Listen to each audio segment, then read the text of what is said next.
श्रीराम जय जय राम. कोणत्याही प्रसंगात नामाला सोडू नका. आकाशाला भिवून पळाले तरी कुठेही आकाश हे असणारच. त्याप्रमाणे कुठेही गेले तरी देह, मन आणि त्याच्याबरोबर त्याचे भोगही आपल्याबरोबर येणारच. म्हणून आपल्या वाट्याला आलेले कर्माचे भोग समाधानाने भोगायला शिकावे. प्रयत्न केला असता तर बरे झाले असते असे जोपर्यंत वाटते तोपर्यंत प्रयत्न हा अवश्य करावा. यश किंवा अपयश देणारा परमात्माच असे समजून प्रयत्न करावा.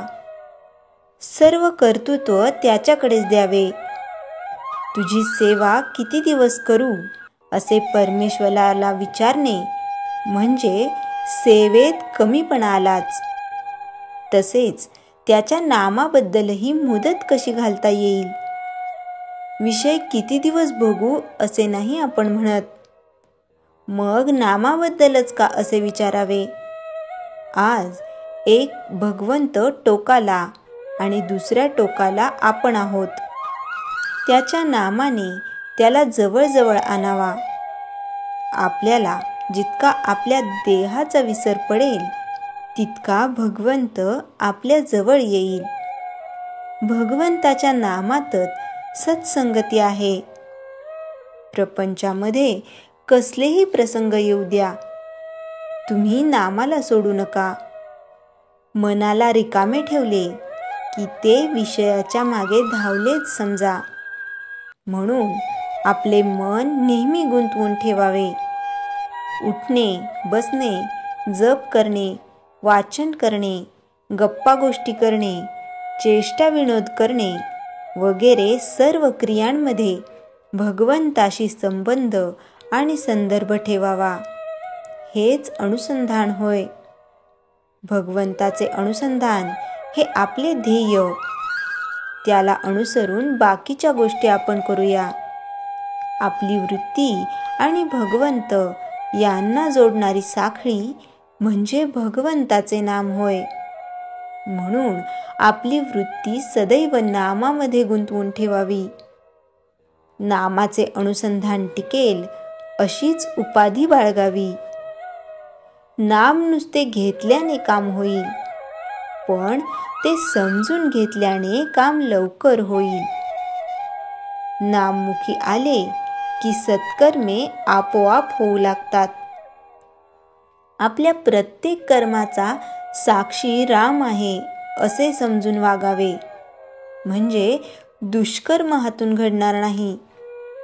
आपण उगाचच सांगत असतो. काम असेल त्यावेळी कामाची सबब, पण काम नसेल त्यावेळी नामस्मरण न करता उगाचच गप्पा नाहीतर निंदास्तुती किंवा इतर खेळ खेळण्यात वेळ घालवितो. तसे करू नये. आपले मन उन्हाळ आहे. त्याला एके ठिकाणी स्वस्थ राहण्याची सवयच नाही. त्याला थोडी बळजबरी करून नाम घ्यायला लावले पाहिजे. नामामध्ये भगवंताची शक्ती असल्याने नाम घेणाऱ्याची देहबुद्धी क्रमाक्रमाने कमी होते आणि नाम स्थिरावते. नित्य नामस्मरण केल्या वाचून अंती ते येणार नाही. जागेपणी अभ्यास केला तर झोपेच्या वेळी स्मरण येईल. झोपेच्या वेळी स्मरण झाले तर रात्री स्वप्नात तेच होईल.